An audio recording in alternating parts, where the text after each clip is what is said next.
Willy's World, party time, excellent. Okay. All right. Excellent.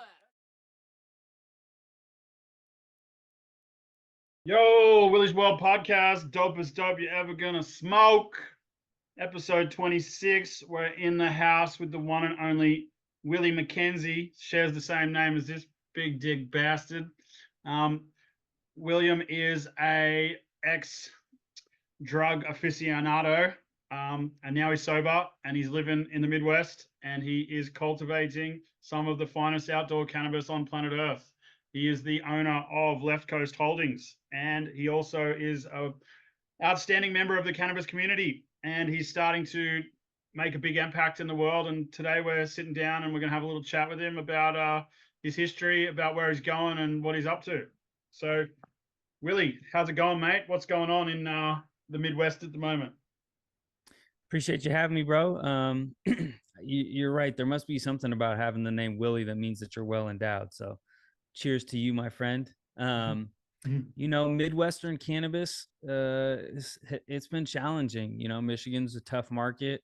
Lots of good operators here, lots of brands. Retail prices are really low, but we've kind of carved out our niche. You know what we do? Growing outdoor cannabis at scale, controlling prices. And, you know, we figured out what works for us after many iterations, you know? So, a little bit about your history. You're actually originally from California. Whereabouts are you from? I remember you telling me you're from near Grass Valley. Is that correct? So I grew up in the Bay Area, East Bay, like Berkeley. I lived like Berkeley, Oakland area my whole life pretty much. And then 2013, I started heading up to the hills after growing indoors for many years. I started heading up to the hills. So I grew in the hills like Sonoma, Mendocino border, and then also in Tuolumne County. And then the last couple of years before back I up moved a little to Michigan. bit. Can you tell us a little bit about your history in the Bay Area and about kind of cannabis culture there as a child and how you kind of got introduced to it? Because obviously Yeah, it's pretty synonymous around the world for, Ashbury and, the hippie movement at the university there. Yeah, absolutely. I mean, it was prolific, right? It was everywhere. I started selling weed in high school. I had access to it, to really high end, really nice weed at a young age. There were no names for strains or anything back then. It was just fire weed. I sold weed all through high school and college. When I got out of college, I started growing. Those were, you know, early 2000s, the beginning of, you know, the medical market in California, where we started to have dispensaries like the Berkeley Patient Group, where, you know, guys like me who were starting to grow could bring our packs in, sell them in the dispensaries, and consume on site. It was a cool time, man. It was a really cool time to be part of the cannabis culture. And what were some of the like kind of early strains that you remember? Around what time did you start to see names getting put up? Because obviously Berkeley University, the 420 movement has started in the Bay Area, and obviously a lot of those people moved north into the Humboldt area, which formed the Golden Triangle in the late 60s, early 70s. Was your old man a part of that movement, or like what kind of family lineage do you have to that kind of stuff? Yeah, my parents have nothing to do with it. You know, they're both teachers, not consumers, come from the Midwest, Chicago. So they really didn't have any connection to cannabis, besides the fact that it was well known that I was, you know, working in the industry for a long time. You know, I started a business like 2008 servicing the cannabis industry. Good Green Builders. I was on the front page of the Oakland Tribune. My dad was a teacher in Oakland, so he kind of got a lot of you know, respect from the other teachers at school. Like, holy shit, Mr. McKenzie, is this your son? So yeah, you know, my parents have been very supportive of it, but they're definitely not involved. And what were some of the stigmas that you had to overcome as a child, like as you started getting into the cannabis industry? Obviously, at the beginning of the caregivers cards and medicinal cannabis in California. What year was this? Are we talking about like 2006 to 2012 ish era? Yeah, so I had a medical card earlier than 2006, but I started growing in 2006. And, really the biggest thing back then was people thought, even like I had another business, right? And my business partner thought it was a waste of time. And people would tell me all the time, like, why are you doing this? Why are you investing your time in this? Why are you investing your money in this? This isn't a real business. And, it turns out it is a real business, right? And a lot of those people who poo pooed it at the time wound up getting involved in buying farms. And most of them aren't still involved here in the regulated market, but the biggest thing for sure was people just thought that it was a waste of time. You were fucking around, you're being a drug dealer. Obviously I did have a problem with addiction, so that was a whole nother story. But yeah, people thought we were wasting our time. And what were you spending your money on back then when you were making cash? Were you spending on sex, drugs, and rock and roll? Is that how you did you know that you had an addictive personality when you were younger? Yeah, it was very obvious that I had addictive personality from a very young age. Sex, drugs, and rock and roll. It was more like sex, drugs, and hip hop. But yeah, I mean, I was a fucking absolute animal, party animal, taking people out to the clubs, buying bottles, tons of drugs, coke, oxy, the whole shit. And what was it? What was the club scene like back then? Like what kind of hip hop influences? Obviously, not many people know about this down in the area of the world that I live, but in your hood, Quasimodo, Living Legends, Eli, the Grouch, all these people, were they like staples of your of what you grew up listening to? And did you see these guys around the area when you were a kid? Yeah, so that's certainly what I grew up listening to. That was 90s hip hop for sure, which is some of the best hip hop ever. And in the early 2000s, when I started getting into the club scene, it was the hyphy movement was what was going on in the Bay Area. So it was pretty hyphy in the clubs, sideshows. People were just acting a fool, and it was fun. It was wild, wild times. And what kind of what kind of clubs did they have back in the day? Like in where did everyone hang out? Was it in San Francisco or was it in Oakland or like what part of the Bay Area? Because the Bay Area is quite a big area, isn't it? Yeah, it is. The clubs were all in San Francisco and Oakland. You hit the nail on the head, and just kind of depend on the night and what was going on, where we'd go. Ruby Sky, kind of all over the place. But San Francisco and Oakland were the places to be. The clubs were pretty rough. The hyphy movement was, it was hyphy, man. It was definitely something to be around. It was fun. And and so what was did you go up to the northern part of NorCal when you were younger? Like how did you get exposed to the Emerald Triangle originally and Humboldt?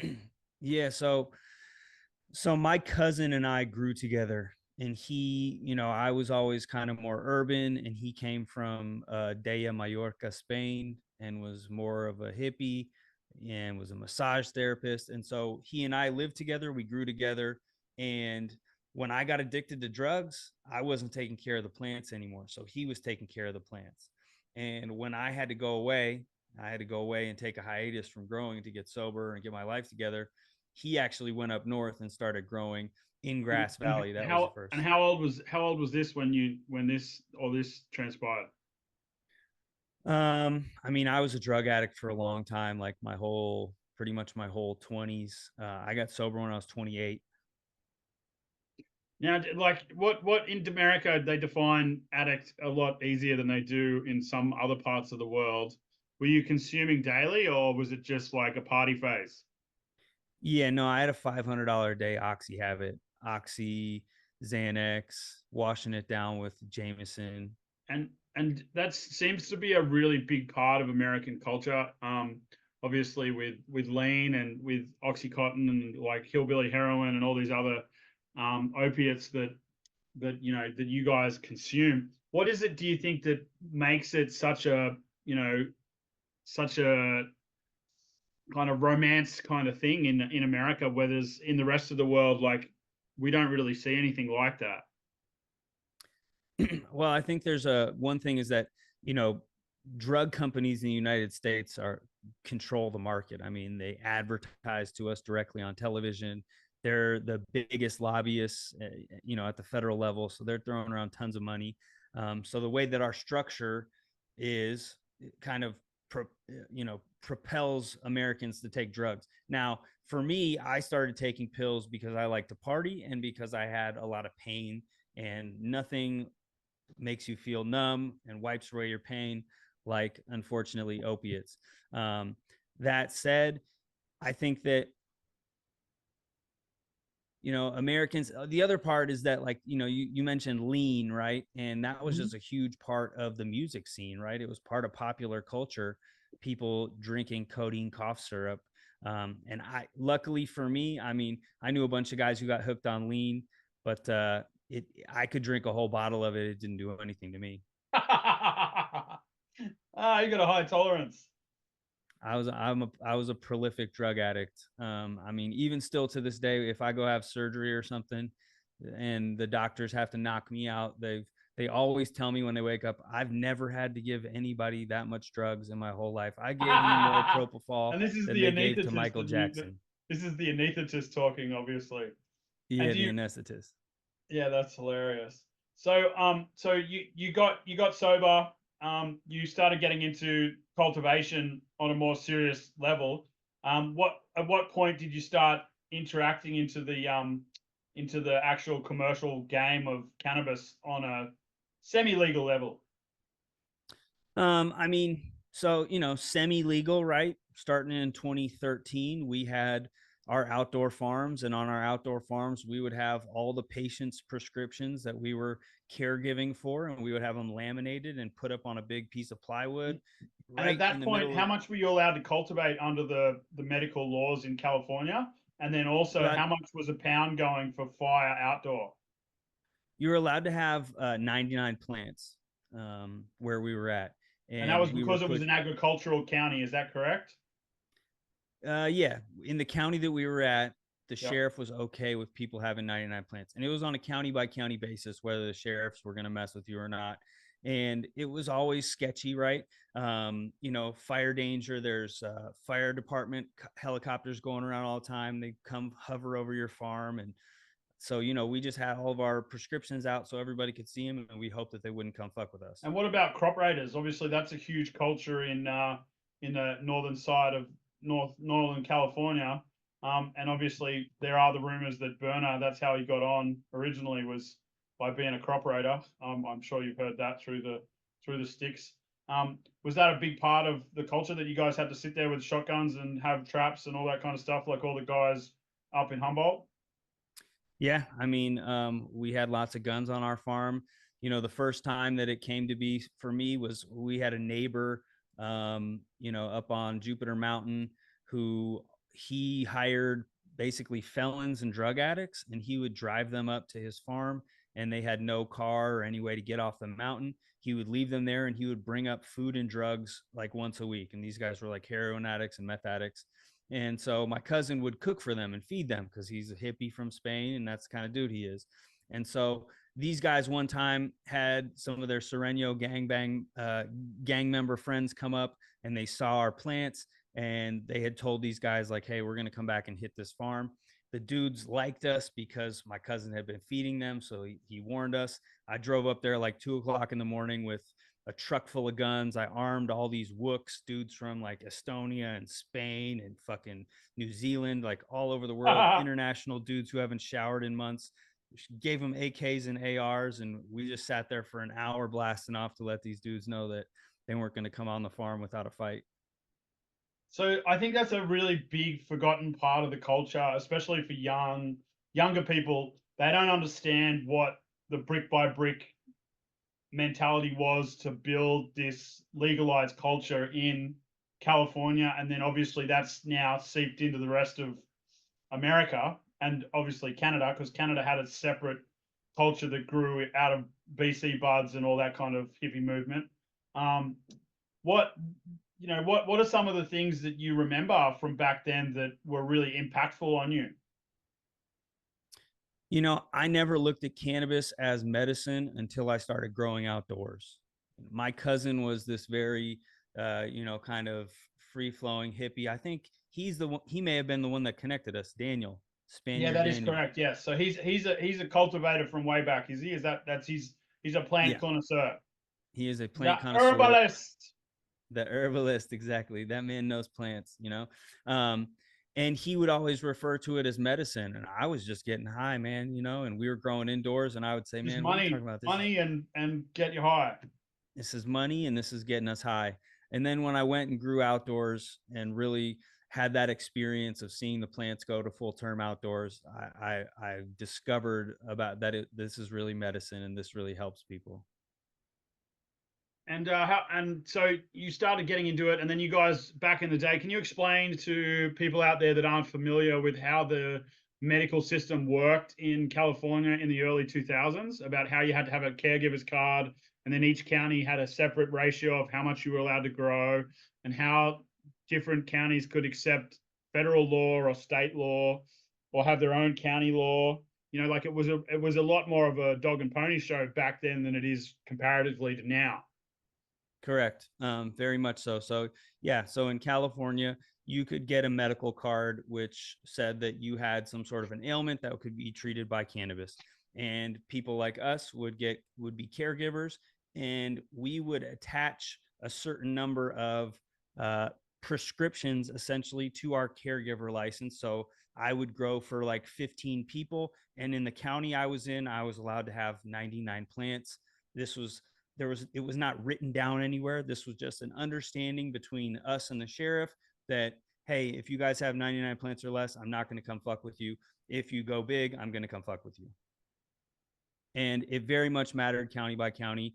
You know, and then when transitioning from, you know, Prop 215 into Prop 64, which is the medical market into the regulated adult use market, like one of the counties that I was in where I had 3 farms, they elected not to have an adult use ordinance. So my farms there, I could not take into the rec market, and that was a big hit for me. Yeah, my business partner in our dispensary, he got done in a county, I think somewhere near Santa Barbara, and they chose to have federal law, so they didn't allow any kind of medical to be done. And so he went into a club to sell with his caregiver's card, and then he got busted by the DEA and had like a federal drug charge put on him just for selling cannabis to what was meant to be a legal dispensary, you know? So I think a lot of people forget that there was a lot of bullshit that went on over that 10 to 15 year period of history. And obviously a lot more before that in the 90s with what NORML did to be able to kind of gentrify cannabis and make it a mainstream accepted substance. Yeah, absolutely. I mean, so many of my friends got raided, got busted, went to prison. I got very fortunate.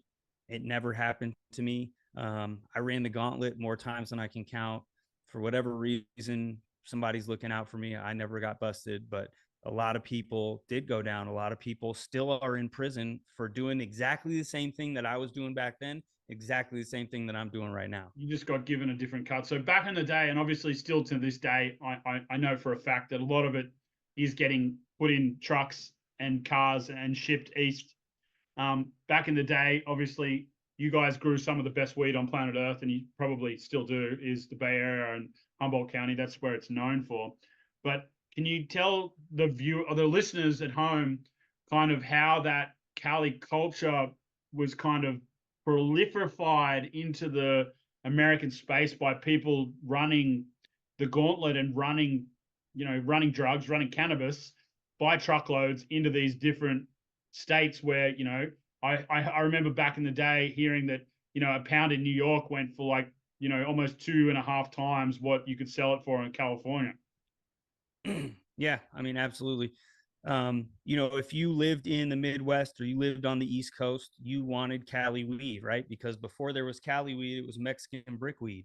And so you started seeing people who had some balls were willing to, you know, take the risk and take it across country. And that created a lot of economic opportunity, both for them and for us, right? So we were getting $4,000 a pound for $4 or $5,000 a pound for weed back in the day. And yeah, like those guys were getting 10 for it on the East Coast, which is just crazy to think about. But that was the value that was placed on California weed at that time, because it just wasn't happening in other states, not at the level that it was happening in California.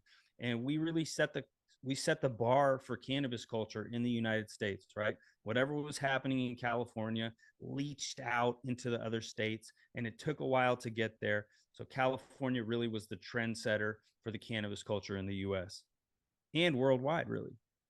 Yeah, well, if you go to fucking England now or Australia, people talk about Cali packs, bro. I got a Cali pack here in the fucking like it's pretty funny. And all these people have no knowledge of where the history of this comes from. The only reason that I do is because obviously I used to be a pro skier and I spent a large majority of my life in California doing runs up to Grass Valley and Humboldt to go buy pounds with homies that used to sell in all the ski resorts.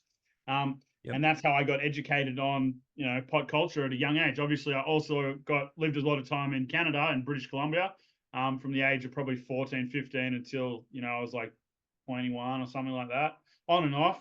And so I got, kind of indoctrinated, excuse the word, indoctrinated into the cannabis culture the correct way.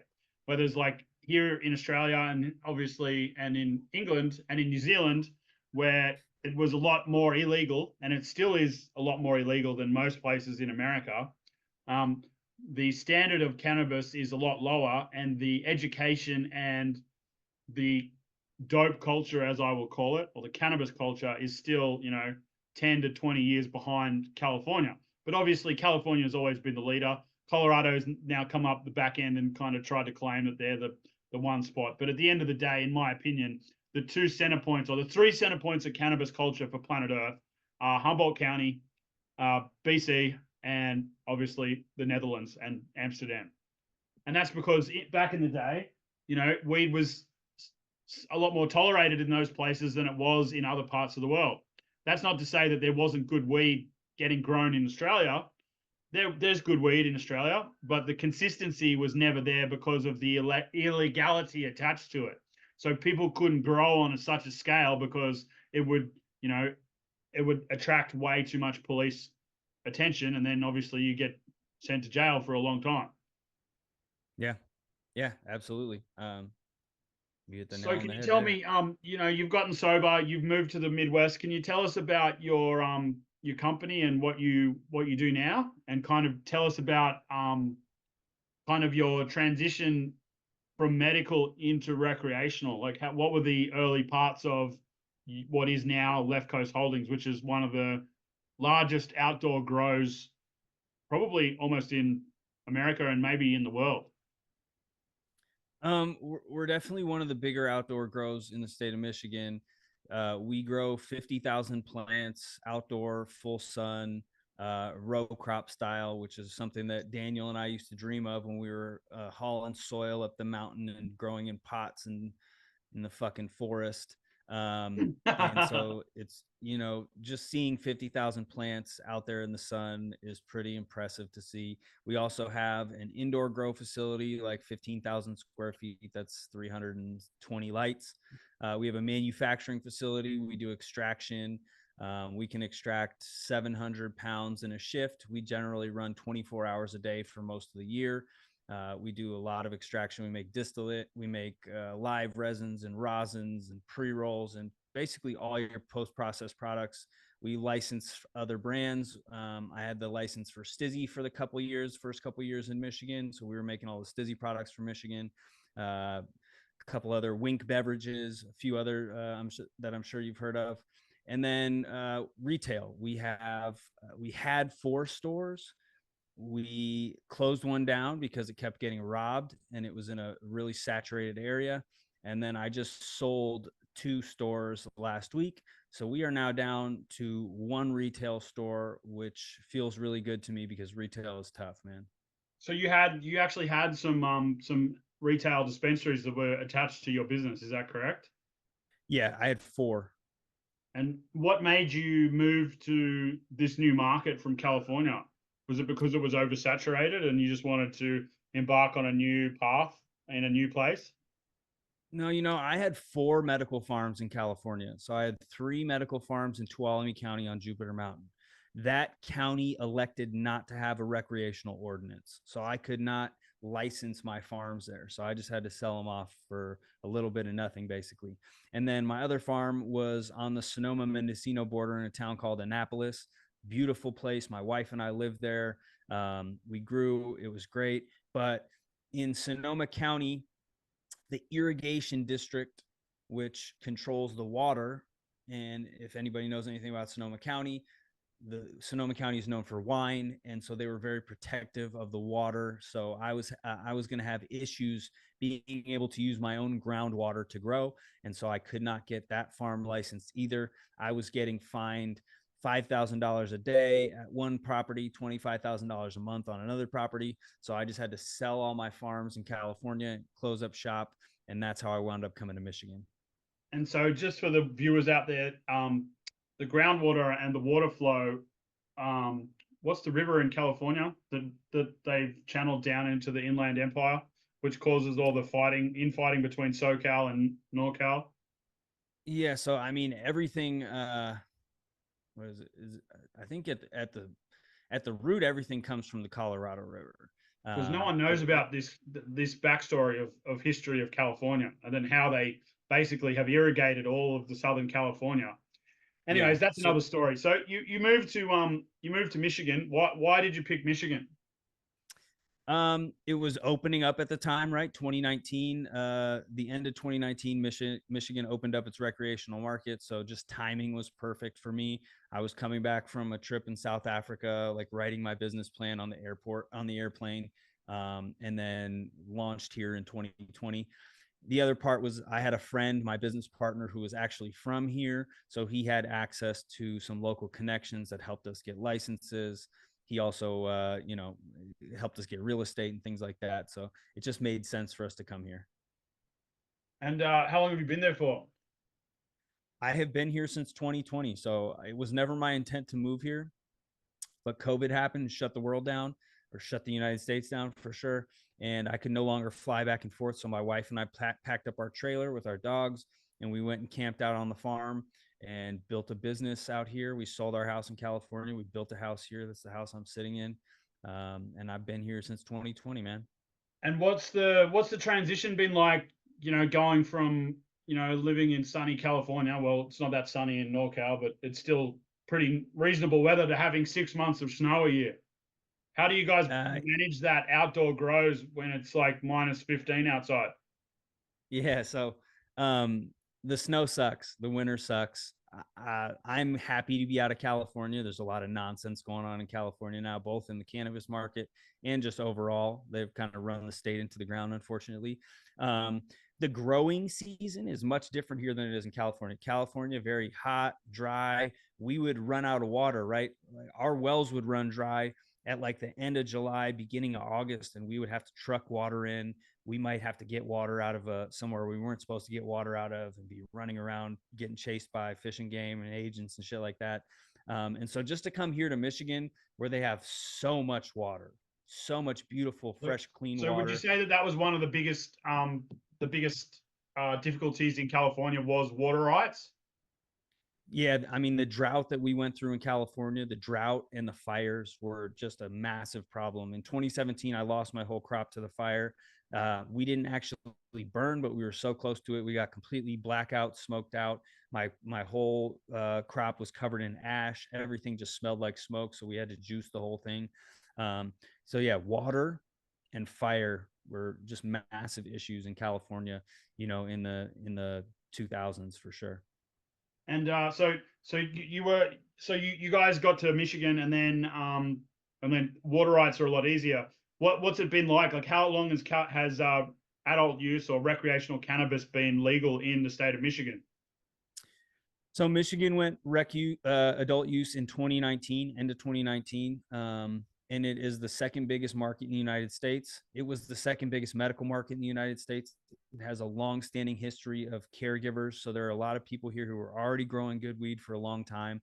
So it's a prolific market. I mean, people are growing good weed in Michigan. Consumers are coming from all around to come to Michigan to buy. Ohio, Indiana, Illinois, Wisconsin, Minnesota. They're all coming to Michigan to buy their weed because Michigan weed is fire.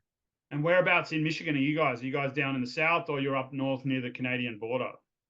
Okay. Is that like near the Twin Cities kind of thing? I'm in a town called Manistee, like about an hour from Traverse City. It's on it's right on the west coast of Michigan, so right on Lake Michigan. It's a beautiful area. It's a vacation town. People from Chicago and down south all have vacation houses up here. And so you started into the market. You've purchased a farm. How did you go about launching dispensaries to be able to have like a full 360 setup? Yeah, so my partner and I bootstrapped in the beginning. We got the farm and the first store open, and then we went out and raised some money, got some investors to put up cash, and we built the manufacturing facility and we built out the other stores to create the vertical model. Unfortunately, the Michigan retail market is really challenged, and so after many iterations and a lot of projections and planning and thinking about it, we decided to scale back retail and really focus on outdoor cultivation. And can you tell us a little bit more about your farm and how many like kind of dispensaries you distribute your cannabis to? Yeah, absolutely. So we distribute our products to about 100 dispensaries. We are much more of a bulk wholesale operation. So we sell a lot of bulk flower, right? So we sell pounds of weed in bulk to processors, to retailers who then want to bag it up and put it in their own brands. And we sell a lot of distillate to other processors who want to make it into vapes and edibles and whatever the hell they're going to make with it. And do you think that Michigan is a lot more profitable for cannabis companies than it is in, say, an oversaturated market like California? No, actually, I would argue that Michigan is more saturated than California, and the retail prices are significantly lower in Michigan. And that's because of the demographic of lower. And where would you like to take it into the future? Like, obviously, you guys are pretty set up. What's the goal in the next 5 years? We're going to kind of operate with the assets that we have right now. Cannabis is this like ridiculous sprint to get as big as possible, as fast as possible. And people kind of throw caution into the wind and don't worry about profitability. We have gotten the business to a place where it's profitable. And so we're going to operate it profitably for the next 3 to 5 years in the state of Michigan. We don't have any major expansion plans. We're just going to continue to grow high quality cannabis and try to control our costs as much as possible. And if you were to tell a young William some of the, lessons that you've learned in the last 5 years of getting into the adult use market, what would they be and why? Oof. The paperwork isn't as scary as you think it is. One of the things that kept me from really pushing to get licensed in California, because I probably could have fought and got my Sonoma County property license, but just the paperwork looks so daunting. And at the end of the day, we pay lawyers to do it, and that's just what you got to do. So it's not that big of a deal. It is a headache, but you got to go through it if you want to get regulated. So basically, pay the right person to do the right job. Yeah, pay the right person to do the right What job. about And then what about your growing techniques, like growing outdoor at scale like that? Like a 50,000 plants is quite an amazing operation. And you obviously don't grow in the winter, I'm assuming? In the winter, we grow indoor and we grow in greenhouses. We do not grow outdoor in the winter. What's the heating cost on something like that? Is it astronomical? Yeah, it's not cheap. It's but a lot cheaper than California. A lot cheaper than California. Yeah. Labor costs are less. Electricity costs are less. Fuel costs are less. Everything's cheaper here. One of the big things for me, when we moved here, right, I'm a legacy grower. I brought legacy growers with me from California because that's what we do, right? We've been growing weed for a long time. When you take a guy who's never grown more than, like, say, at one point I had 500 plants on each of my farms. That felt really big and scary to me back then. And then you try to grow 10,000 plants. The things that we did with 500 plants don't work when you have 10,000 plants. Those processes don't scale. And so our first season here was rough. And so we went out and hired a guy named Willie McKenzie, who was a badass grower. He has, the degree from Georgia State, the horticulture degree. He's got the commercial hemp experience. He's got the large scale greenhouse cut flower experience. So he knows commercial agriculture, and he was able to bring those commercial ag practices into our legacy cultivation business. And that's really been the big difference maker for us. Fantastic. This is going to cut out in a minute, so we might have to wait 10 minutes. I had a pro thing, but it's I don't know why it's not working. If that's all right. All but we good. could just, that's all good. That's really interesting. How long have you what are like, have you had any problems from like the county or the cops or anything like that? No. No Not at all. problems. Just totally accepted because it's an agricultural place of farmers, and so they've just kind of accepted cannabis into their narrative. Some of the neighbors haven't been super happy. I mean, with 50,000 plants, it smells pretty hard, come like end of the summer, early September, like it stinks. So if you're driving down the freeway, you're smelling the farm. And so some of the neighbors have made a deal about it, but it's a farming community. I could throw a pig farm up and it would smell way fucking worse. Fucking oath, 100%. That's so hilarious. What about when you were in Cali? Did you